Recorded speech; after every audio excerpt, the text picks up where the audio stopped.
एक बार मेरे साथ कहिए, राम जानकी जी की, पटिया वाले बाबा की। आपकी खास श्रद्धा है पटिया वाले बाबा के साथ के प्रति, है ना? देखिए, ये वीरों की धरती है। मैं जानती हूं कि जो भी नेता यहां आता होगा वो आपसे यही बात कहता होगा, कहता है कि नहीं?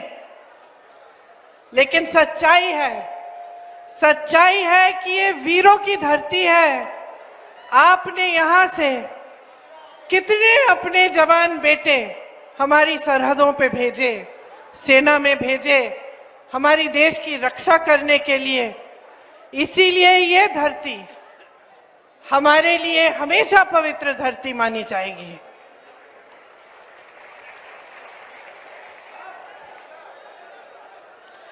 कोई ऐसा युद्ध नहीं रहा जिसमें आपने अपने बेटे नहीं भेजे, जिसमें आपने इस देश की रक्षा के लिए अपनी भूमिका नहीं निभाई।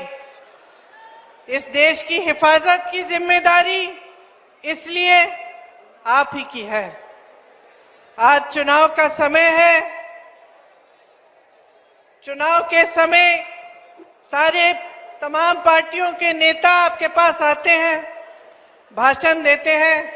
आप ध्यान से उनके भाषण सुनते हैं और फिर आप तय करते हैं कि अगले 5 सालों में इस देश का भविष्य कौन बनाएगा। सही बात है? तो ये बहुत बड़ी जिम्मेदारी है। जितनी बड़ी जिम्मेदारी आप अपने बेटों को सरहद पे भेजकर निभाते हो, उतनी ही बड़ी जिम्मेदारी आप जब अपना वोट डालते हो तो आप अपने देश के प्रति निभाते हो।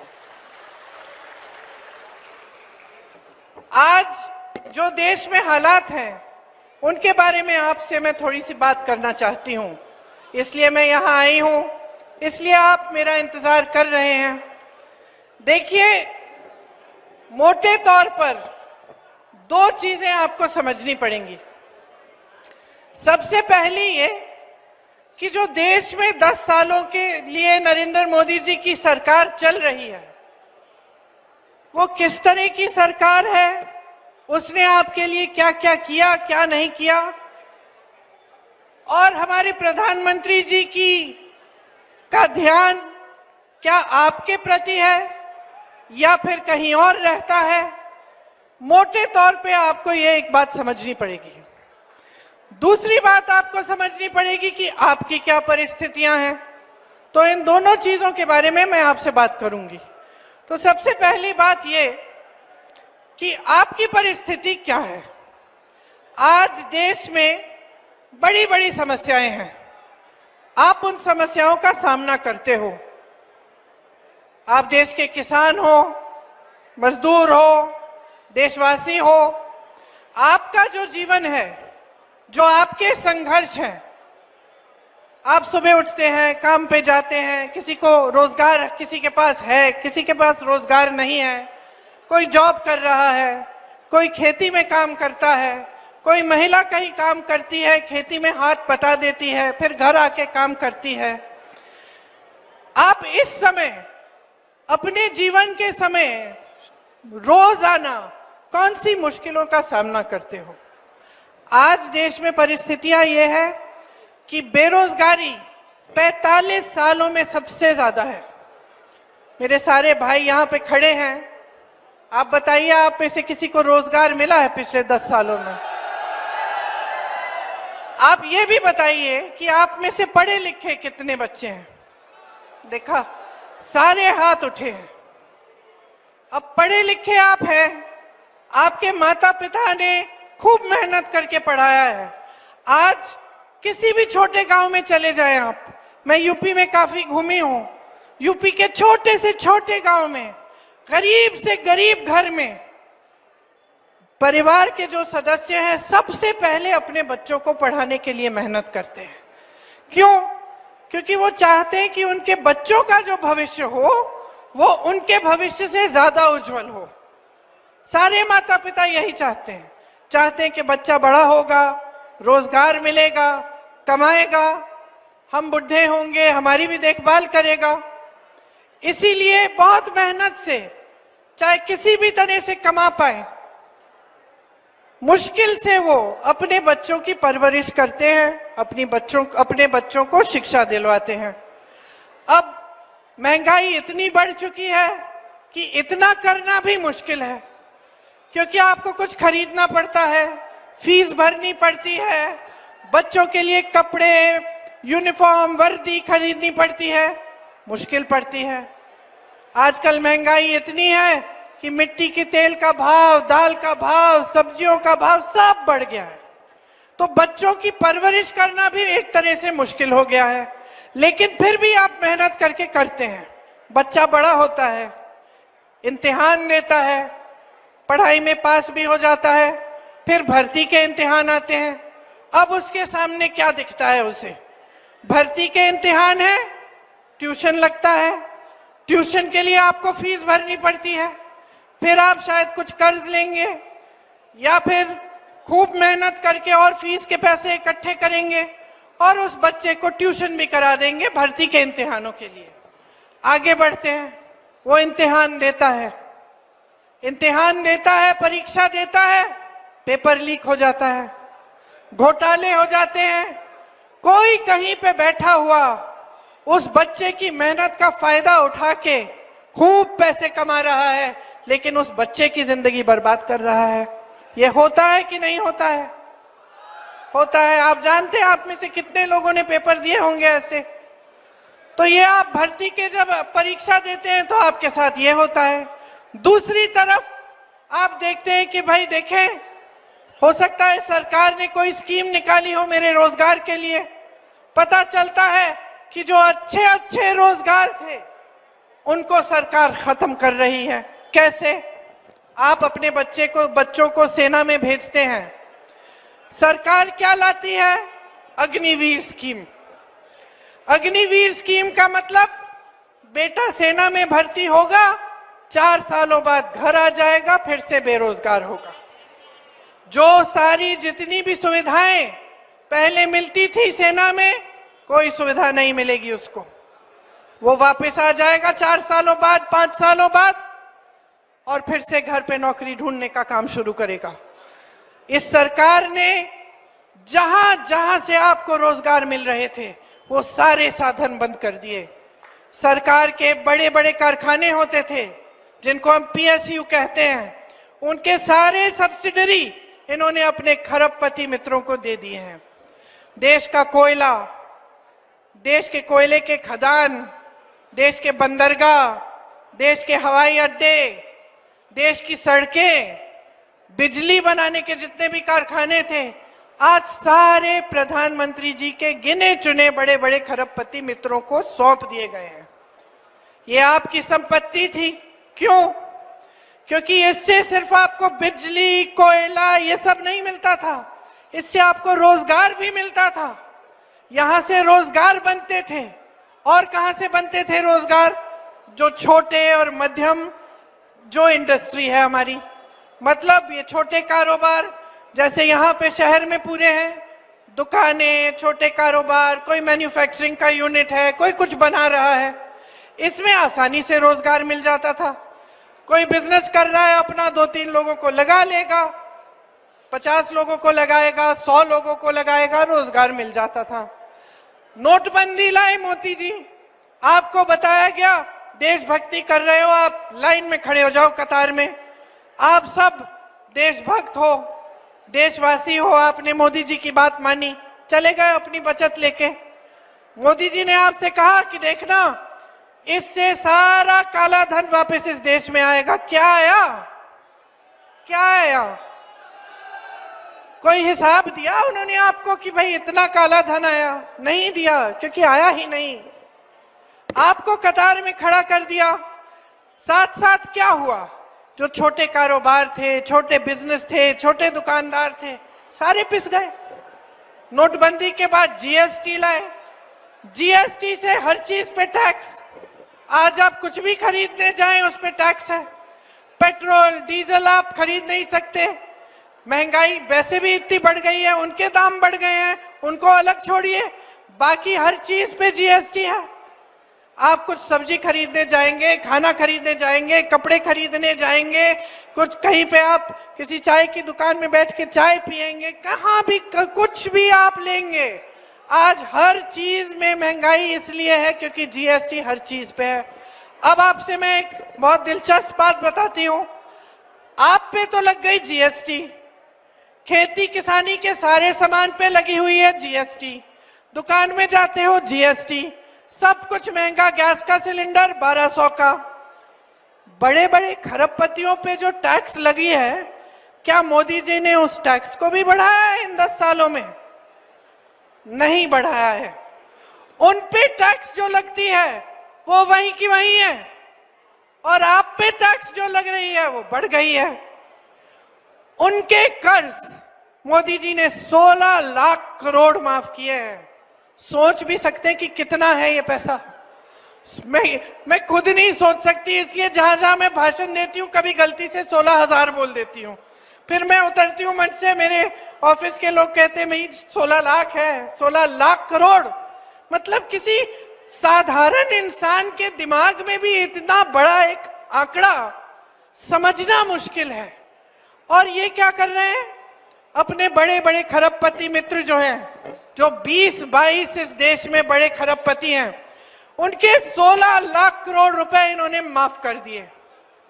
अब आप पूछेंगे, हमें जब किसान जब कर्ज लेता है, जब उसकी बेटी की शादी होती है, मैंने तो ऐसे किसानों को देखा है जो 50-50 हजार रुपए का कर्ज ले रहे हैं शादी करवाने के लिए अपनी बेटियों की, और वो आत्महत्या कर देते हैं क्योंकि वो कर्ज नहीं लौटा पाते।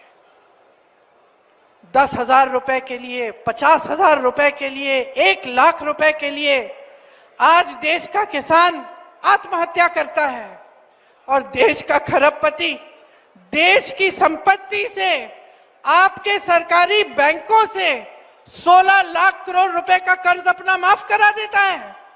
ये चल रही है बहनों और भाइयों सरकार आपके देश में। जब आपके बेटे सरहद पे जाते हैं, खून पसीना दे के आते हैं देश के लिए, तो उनकी ये उम्मीद है कि जो सिंहासन पे बैठेगा, जो हमारे देश के प्रधानमंत्री बनेंगे, उनका ध्यान सिर्फ बड़े बड़े खरबपतियों की तरफ होगा? क्या ये उम्मीद रखते हैं आप अपने नेताओं से? कैसी परंपरा रही है हमारे देश की। महात्माओं से लेकर राजनीति से पहले धर्म की जो परंपराएं रही हैं, उन्हीं ने तो हमारी राजनीति की परंपरा की नींव डाली। महात्मा गांधी जी ने जो आंदोलन किया ब्रिटिश साम्राज्य के खिलाफ, किस पे आधारित था? वो हिंदू धर्म की सीख पे आधारित था। कांग्रेस पार्टी किस पे आधारित है? हिंदू धर्म जो सिखाता है उस पे आधारित है। कैसे? क्योंकि महात्मा गांधी जी ने जो आंदोलन किया उसमें एक ही उनकी धारणा थी, सत्य। सत्य के पथ पे चलना, और उस सत्य के आधार पर ये देश आजाद हुआ।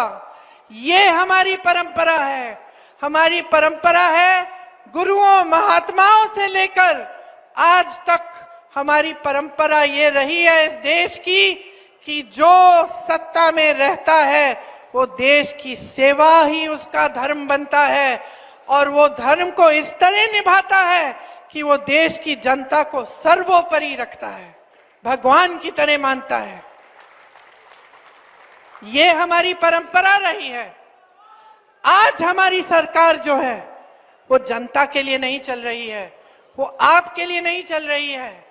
कैसे पता चलता है? जब इनके नेता, भाजपा के नेता आपके सामने भाषण देने आते हैं तो जरा मुझे बताइए कि क्या क्या बातें करते हैं। मोदी जी से के मुंह से अगर किसी एक जने ने ये शब्द बेरोजगारी सुना हो तो हाथ उठाओ।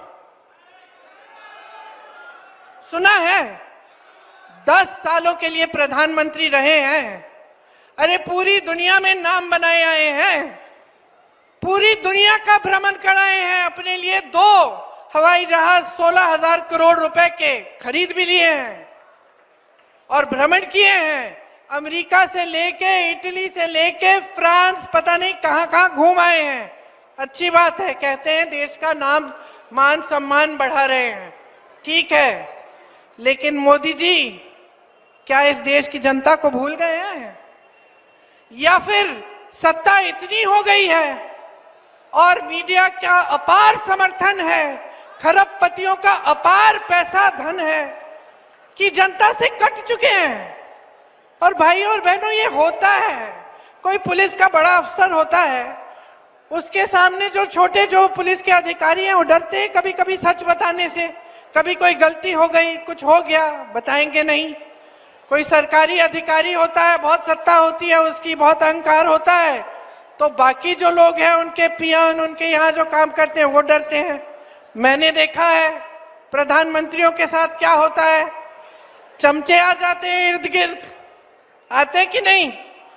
सुबह उठते हो कहते हैं बहुत खिल रहे हैं नेताजी, भाषण देते हो कहते हैं वाह वाह क्या भाषण दिया आपने, आज तो आपने बढ़िया भाषण दिया। कुछ काम करते हो, किसी से मिल लेते हो, कहते हैं कि आज तो प्रधानमंत्री जी आपने तो सबको दिखा दिया, वाह किस तरह से आप मिले उस किसान से, है ना? यही होता है। लेकिन इसमें क्या होता है, जो आसपास के लोग हैं वो सच्चाई नहीं बताते। जब वो सच्चाई बताना बंद करते हैं तो नेता कट जाता है जनता से। आज मोदी जी महलों में रहते हैं, बड़ी बड़ी गाड़ियों में घूमते हैं, बड़े बड़े हवाई जहाजों में घूमते हैं, आपके बीच आते हैं तो इस तरह से मंच पे आते हैं। कभी किसी के घर में देखा है उनको, किसी के गांव में जाते हुए देखा है? मैं यूपी में काम करती हूँ, वाराणसी उनका क्षेत्र है, वहां एक ऐसा घर नहीं है जहां वो चले गए पूछने किसान से कि भाई क्या हाल है तुम्हारे, कैसे जी रहे हो, ये जो महंगाई मैंने की है तुम्हारे लिए, इसका सामना तुम कैसे कर रहे हो, जो बेरोजगारी है उसका सामना तुम कैसे कर रहे हो, घर पे पैसे कैसे आते हैं, बच्चे बड़े कैसे होते हैं, कभी नहीं पूछा मोदी जी ने। कट गए हैं आपसे पूरी तरह। मोदी जी मंच पे आते हैं, बड़े बड़े उद्घाटन करते हैं, टीवी पे दिखते हैं, भाषण देते हैं तो इतने साफ सुथरे, एक लकीर नहीं, धूल मिट्टी का तो नाम ही निशान नहीं है। अरे कैसे जानेंगे कि किस धूल मिट्टी में जी रहे हैं आप, किस दलदल में फंसे हैं आप गरीबी के? कैसे जानेंगे? कौन बताने वाला रह गया है? कोई नहीं रहा, जान नहीं पाएंगे, जानना चाहे तो भी जान नहीं पाएंगे। 10 सालों में उन्होंने इस देश को के गरीब को किस तरह से और भी गरीबी में ढकेल दिया है, ये जानकारी उनके पास हो ही नहीं सकती, क्योंकि आपके बीच आना ही बंद हो गया है। आप देखते हैं उनको पूरी शान शोहरत, ये देश की जो मीडिया है, जो मेरे सामने मेरे भाई खड़े हुए हैं, ये तो सब खरबपतियों ने खरीद रखे हैं सारे चैनल, जो दिखाना चाहते हैं दिखाते हैं, जो दिखाना चाहते हैं वही दिखाते हैं। विपक्ष को इस कदर दबा रखा है मोदी जी ने, कोशिश कर रहे हैं पूरी, लेकिन हम लड़ते रहते हैं, हम खड़े रहते हैं, हम आवाज उठाते रहते हैं, क्योंकि हम इनकी सत्ता से डरते नहीं हैं। लेकिन भाइयों और बहनों, सच्चाई ये है कि हद से ज्यादा इन्होंने सत्ता बटोर रखी है, धन बटोर रखा है। आपको कहते हैं बहुत ईमानदार हैं, कहते हैं कि देखो सब विपक्ष के नेता मेरे पीछे पड़े हुए हैं क्योंकि मैं अकेले भ्रष्टाचार के खिलाफ लड़ रहा हूं। कहते हैं ना, सुना है आपने टीवी पे कि मोदी जी खुद कहते हैं, अपने मुंह मियां मिट्टू खुद कहते हैं कि मैं ही एक इंसान हूं जो इस पूरे देश में ईमानदार हैं, बाकी सारे भ्रष्ट हैं। और क्या करते हैं ये ईमानदार इंसान? एक ऐसी स्कीम निकालते हैं जिसको कहते हैं इलेक्टोरल बॉन्ड स्कीम। क्या है ये स्कीम? ऐसी निकाली इन्होंने कि जो भी इनको चंदा देगा, जो भी इनको चंदा देगा उसका नाम गुप्त रहेगा। तो बड़े बड़े उद्योगपति, खरबपति, जाने कौन चंदा दिए, ये लोग इकट्ठे करते रहे। आज इस दुनिया में, देश में नहीं दुनिया में सबसे अमीर पार्टी, राजनीतिक पार्टी कौन सी है? कौन बताएगा? देखो, सब जानते हो, सब जानते हो। ये बड़ी बड़ी इमारतें बनाते हैं अपने जिले के ऑफिस में। इनके लिए जो भी काम करता है उनको थोड़ा थोड़ा पैसा देते हैं। हमारे बेचारे सेवा दल के कार्यकर्ता, कांग्रेस के कार्यकर्ता, आप लोग बैठे हो, क्या मिलता है आपको? आप सेवा करते हो, नारे लगाते हो, आंदोलन करते हो, आपको तो कोई वेतन नहीं देता। आप तो इसलिए करते हो क्योंकि आपके दिल की भावना है। वहां भाजपा में पैसा ही पैसा है। ये पैसा आया कहां से? कोई पूछेगा ये पैसा आया कहां से, ये धन आया कहां से? ये इतना धनी, इतना अमीर राजनीतिक दल बना कैसे? इलेक्टोरल बॉन्ड की जो स्कीम लाए थे, फिर सुप्रीम कोर्ट में केस आया, न्यायाधीश ने बोला कि भाई ये गलत स्कीम है, भ्रष्टाचार होगा इससे, जो सूची है उसको पारदर्शी कराओ, पूरी जनता को बता दो कि किसने क्या दिया। तो पहले तो इनको वो सूची मिली नहीं, 2 दिन इधर उधर बैंक बोलने लग गया भाई सूची नहीं है हमारे पास। 2 दिन बाद फिर से डांट खाए कचहरी में जाके, न्यायाधीश ने बोला हमें नहीं मालूम, लिस्ट निकालो। लिस्ट निकली बहनों और भाइयों, और किस किस से चंदा लिया था। अच्छा, जैसे ही लिस्ट निकली मोदी जी घबरा गए, अमित शाह जी घबरा गए, इंटरव्यू पे इंटरव्यू देने लग गए कि भैया हमने तो पारदर्शी कर दी है। देश में पहली बार जिसने चंदा जिस जिसको दिया वो पारदर्शी एक सूची आ गई है। अरे आपने थोड़ी पारदर्शी की, वो तो कोर्ट में न्यायाधीश ने कहा पारदर्शी बनाओ, इसीलिए पारदर्शी की। आपने तो गुप्त स्कीम निकाली थी। ठीक है, अब सुनिए कि चंदा किसने दिया। आपको याद है गुजरात में एक पुल गिर गया था, आपने टीवी पे देखा होगा, सैकड़ों लोग नदी में बह गए थे, याद है? जिसने पुल बनाया उसने चंदा दिया। आप सबको वैक्सीन लगी थी कोविड की? किस किस को लगी? मुझे लगी 2-2 बार, हम सबको लगी।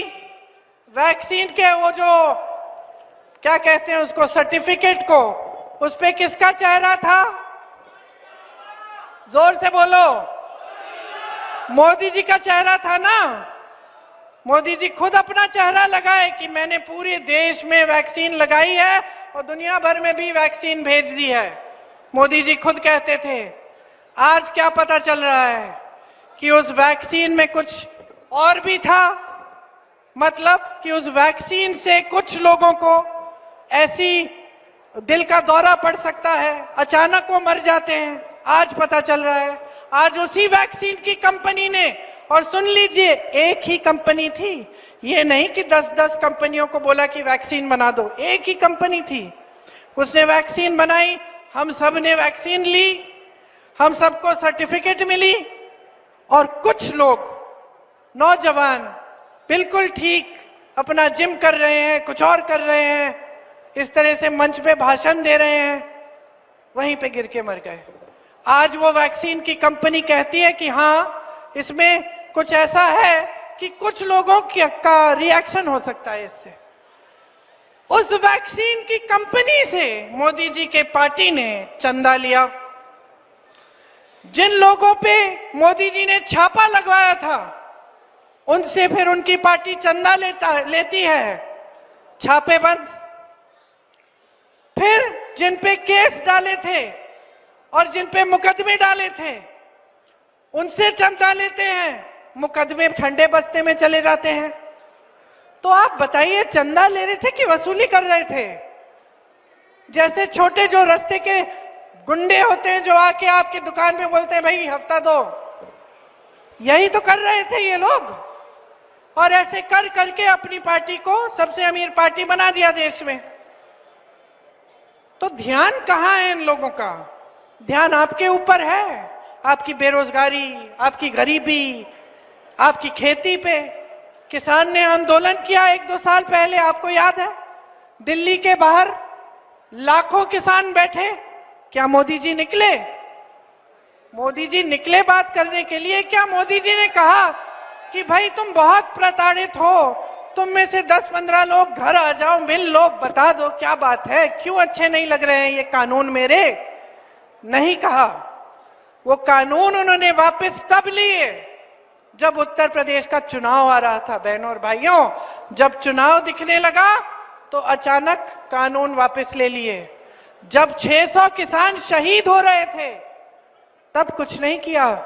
जब आपका मंत्री, इनकी सरकार का मंत्री उत्तर प्रदेश में और उसका बेटा जीप के पहियों के नीचे किसानों को कुचल रहा है, तो आप मंत्री को बचा रहे हो, उसके बेटे को बचा रहे हो।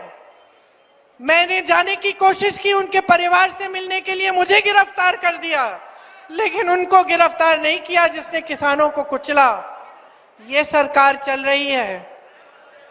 तो अब ये सारी बातें आपके सामने हो रही हैं।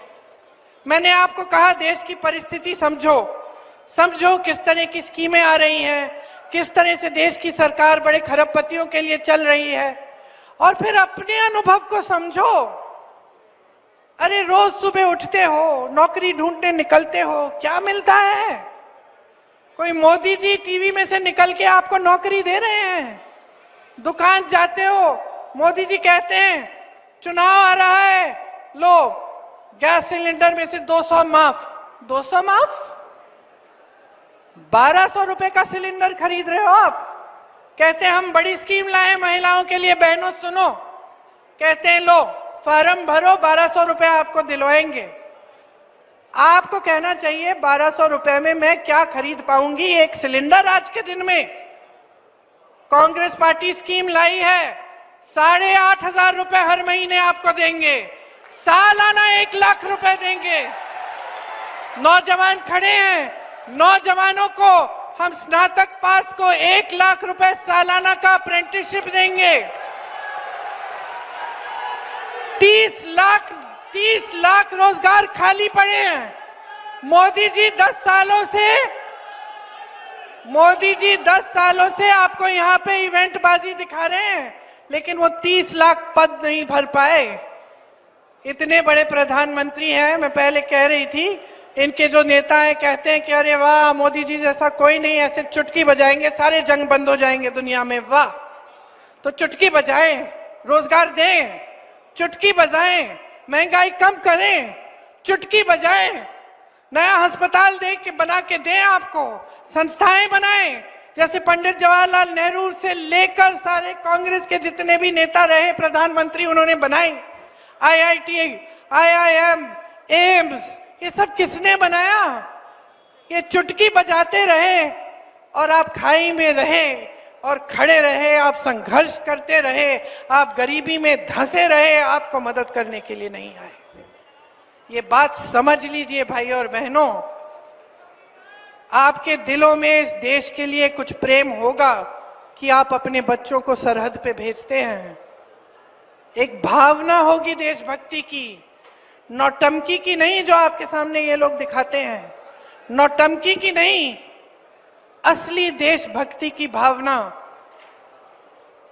मैं ज्यादा इन चीजों के बारे में बात नहीं करती, लेकिन मैं आपको बता सकती हूं कि 19 साल की उम्र में जब मैं अपने शहीद पिताजी के टुकड़े घर लाई तो मैं नाराज थी इस देश से। मैं नाराज थी, मेरे दिल में ये भावना थी। मैंने अपने पिता को भेजा, तुम्हारा काम था सुरक्षित रखना। मैंने अपने पिता को हिफाजत से तुम्हारे पास भेजा और तुमने ये टुकड़े लौटा दिए मुझे, और वो टुकड़े इस झंडे में लपेटे हुए थे, देश के झंडे में। मैं नाराज थी। मैं समझती हूं शहादत की का क्या मतलब है। जैसे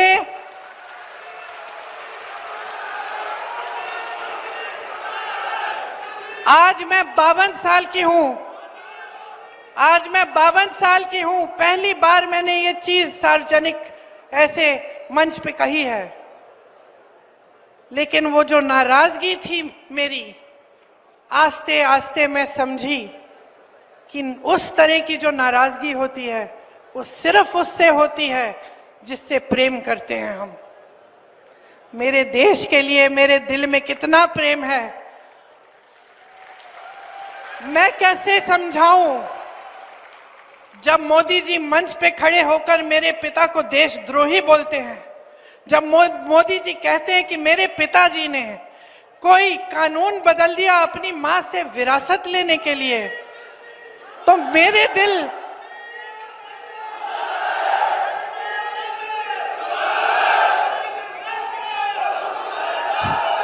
तो मोदी जी इस बात को समझ नहीं पाएंगे कि मेरे पिताजी को विरासत में धन दौलत नहीं मिली, मेरे पिताजी को विरासत में शहादत की भावना मिली। आप समझ सकते हैं, आप समझ सकते हैं। इस देश के किसान हो, इस देश की मिट्टी आपने सींची है अपने पसीने से, अपने इतने बेटे भेजे हैं सरहद पे। जब आपके बेटे शहीद होते हैं इस देश के लिए, तो मैं जानती हूं कि आपके दिल में क्या भावना है, क्योंकि वही भावना मेरे दिल में है। जो पुलवामा के शहीद हैं, जब वो हुआ, पुलवामा का हुआ, उनमें से कुछ परिवार यूपी के थे। उस समय मैं यूपी में थी, मैं गई उनके घर, और ज्यादातर परिवारों में पता है क्या बताया उन्होंने मुझे? जो बच्चे बचे थे उन्होंने कहा दीदी हमको भी सेना में भर्ती होना है। एक लड़की थी, उसका भाई एयरफोर्स में था, उसने कहा दीदी मैं पायलट बनूंगी, मैं एयरफोर्स में भर्ती होंगी। यही है शहादत की भावना। ये भावना मोदी जी नहीं समझ सकते। जो मोदी जी इंदिरा गांधी जैसी एक शहीद के बारे में उल्टी सीधी बातें करते हैं, जो मोदी जी इस भावना को देख के सिर्फ परिवारवाद देखते हैं लेकिन देशभक्ति नहीं देखते, देश की सेवा नहीं देखते, वो इस भावना को नहीं समझ सकते। मैं आपको ये कहने आई हूं, मैं आपको ये कहने आई हूं कि हमें देशद्रोही कहें, हमें घर से निकाल दें, मेरे भाई को संसद से निकाल दिया, हम पे केस डाले, मेरे भाई पे इतने केस डाल दिए कि कभी इधर कभी उधर, कभी गुजरात में कभी बिहार में वो जाता है कचहरी, जाएगा, कुछ भी कर ले, मार डाले, लेकिन ये भावना हमारे दिल से कोई नहीं निकाल सकता। और क्योंकि हमारे दिल में ये भावना है, इसीलिए आज आपके सामने खड़े होकर मैं आपसे एक आग्रह करने आई हूं। मैं आपसे वोट मांगने नहीं आई हूं, मैं आपसे आग्रह करने आई हूं कि देश की जनता हो, देश की जनता हो, सर्वोपरि हो, जागरूक हो जाओ। जो टीवी पे दिख रहा है, जो रोज रोज सिखाया जा रहा है, जो रोज रोज दिखाया जा रहा है, जो प्रचार किया जा रहा है, जो बड़ी बड़ी होर्डिंग्स लग रही हैं, वो सच्चाई नहीं है। तुम्हारा जीवन सच्चाई है। तुम जो लाल शर्ट पहन के वहां बैठे हो, तुम्हारा जीवन सच्चाई है। जो तुम पीली शर्ट पहन के वहां बैठे हो, मेरी बहन जो नीली साड़ी पहनी है, तुम्हारा जीवन सच्चाई है। सच्चाई वो है जो तुम जी रहे हो। सच्चाई महंगाई है, सच्चाई बेरोजगारी है, सच्चाई एक सरकार है जिसके हित में इस देश का गरीब नहीं रहा।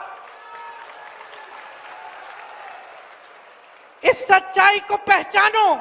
ये देश किस दिशा में जा रहा है, इस देश के नेता कितने निकम्मे बन गए हैं कि जब आपके सामने आते हैं 10 सालों के राज के बाद आपको एक चीज नहीं गिनाते जो इन्होंने आपके लिए की।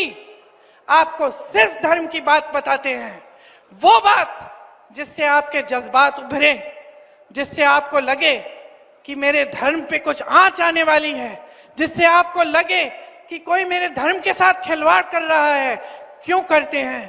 क्योंकि उसके जरिए आपका वोट लेते हैं और सत्ता में रहते हैं। पहचानिए इनको, इनकी सच्चाई को पहचानिए। हम सब धार्मिक हैं। इस देश में कोई ऐसा नहीं है जो धार्मिक नहीं है। इंदिरा जी ने मुझे सिखाया पूजा करना। पूजा का कमरा था उनके कमरे के पास, रोज सुबह बैठती थी। इंदिरा जी ने सिखाया, राजीव जी के साथ में मंदिर जाती थी।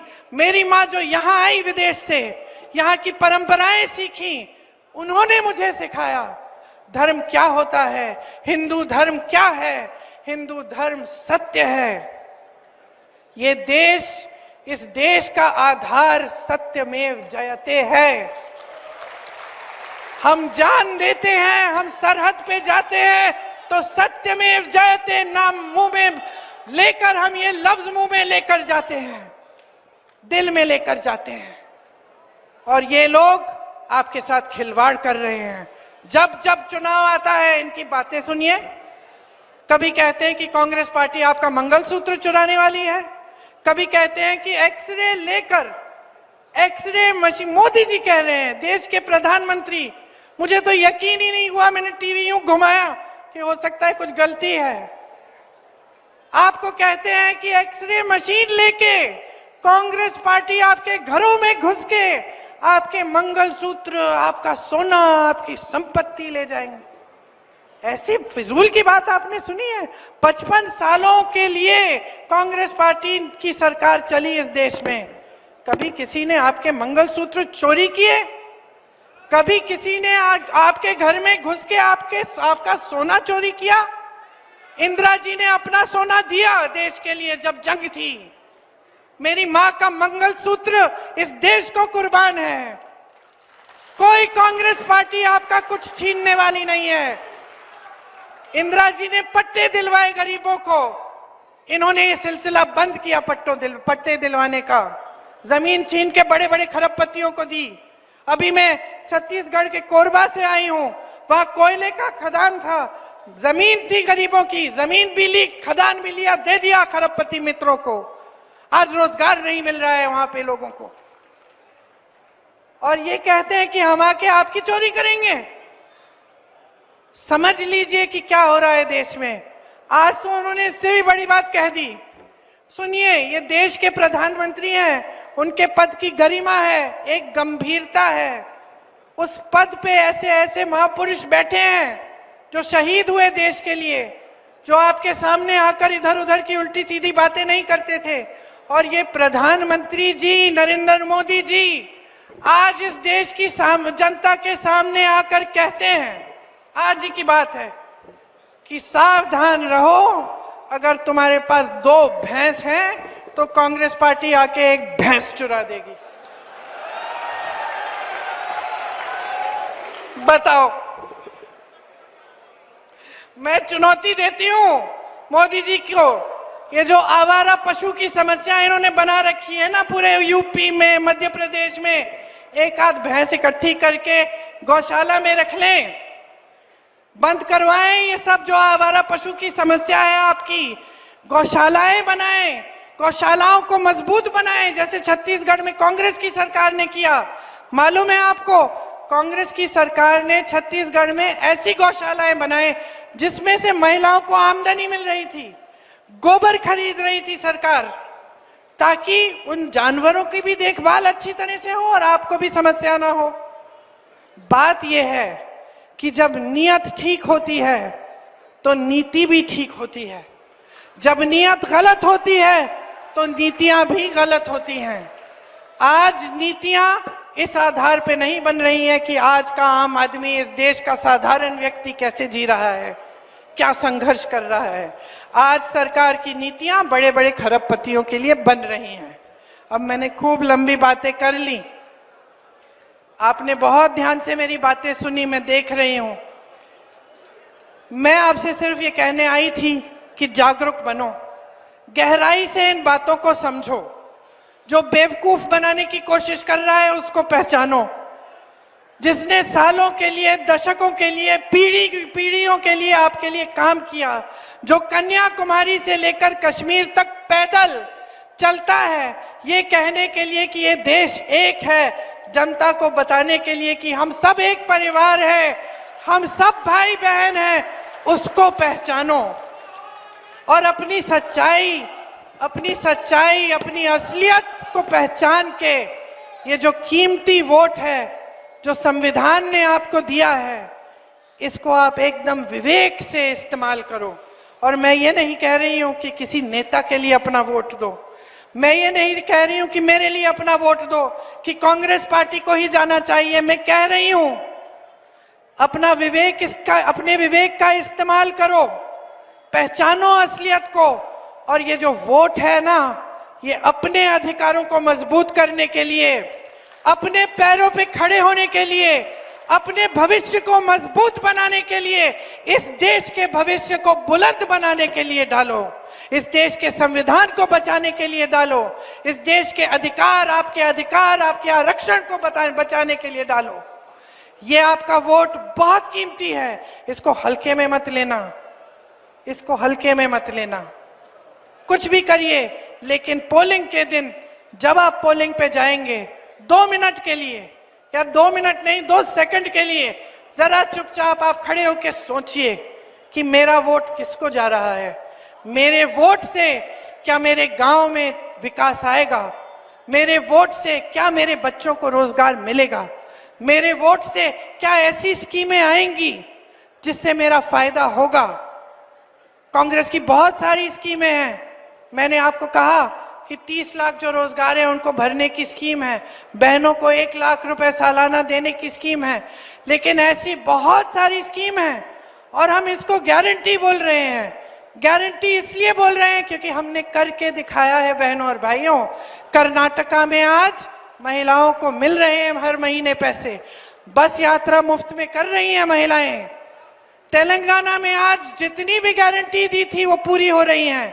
छत्तीसगढ़ में किसानों के कर्ज माफ कराए, क्योंकि हम आपको आपके हित में काम करते हैं, हम आपकी सेवा करना चाहते हैं। ये मौका दीजिए। मैं जानती हूं कि जब आप अपनी समझदारी से जागरूक होकर पूरे विवेक से अपना वोट डालेंगे तो एक ही उम्मीदवार जीतेगा। यहाँ ये लो, नीतू सिकरवार, इधर आओ। मैं जानती हूं, क्योंकि बहुत हो गया है बहनों और भाइयों, बहुत देख लिया आपने, बहुत सुन लिया है। अब सच्चाई पे उतरो, इस देश को बचाओ और अपने भविष्य को बचाओ। जय हिंद। जोर से मेरे साथ बोलो एक बार, जय हिंद, जय हिंद।